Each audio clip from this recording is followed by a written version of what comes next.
Hey everyone, Divya here, your mind coach. So today's video is something which was long due, and I have been wanting to talk about this for a while now. So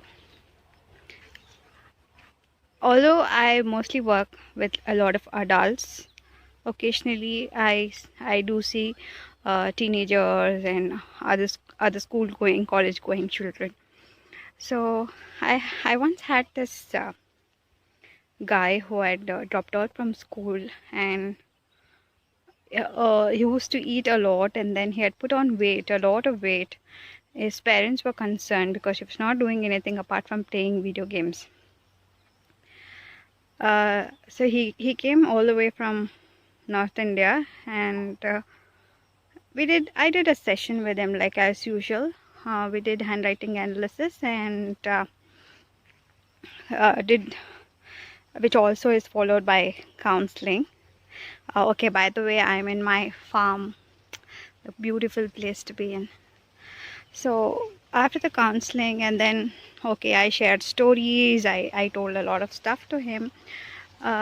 So by the time he came for follow-up, I myself was amazed because he'd already started working out. I was amazed for the fact that I myself was not working out then, and then it was really motivating because even after we did the analysis, I told his uncle a lot of good points about him, and then he was surprised and he told me, the way you are the first person who's actually telling some nice stuff about him.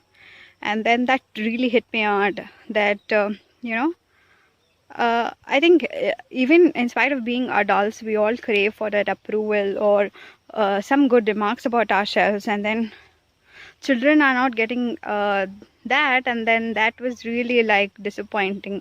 Okay, I agree a lot of students are average, but doesn't mean you can't approve of them just because they are an average student. So this is something I think not a lot of parents have to think about, that you have to extend unconditional positive regard, acceptance and love towards your child. It doesn't come with acceptance.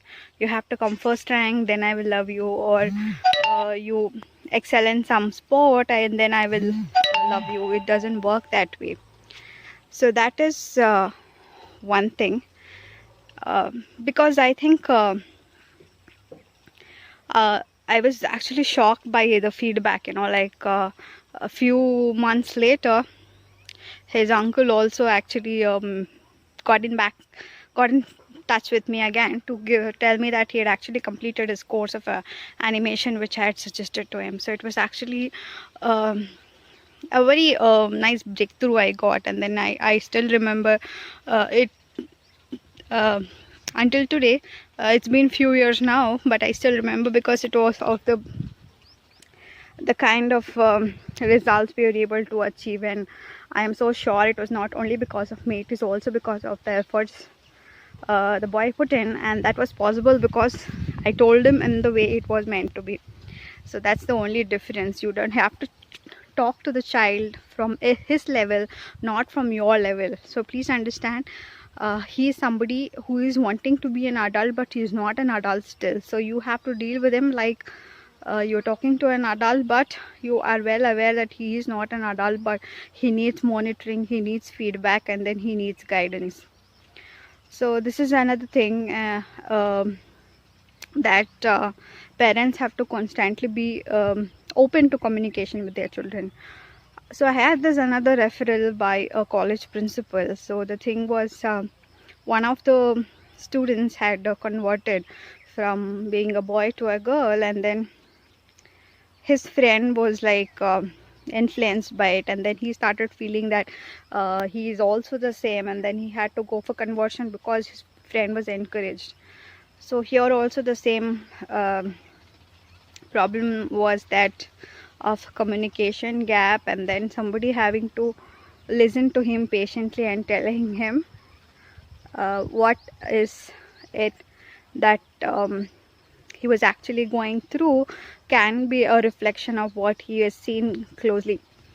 So this was something very important, that a lot of parents lose patience when interacting with a teenager, especially, you need to understand that they go through a lot of mood swings and fluctuations, and then you can't yourself, like become moody or edgy when you deal with them. So you just have to actually listen to their version of the story and then tell them, like, look, here is another version, what do you think about it? And then this is where, you start asking them questions wherein they get insight for themselves, because when they achieve the insight themselves, it is more reasonable, and then it works well.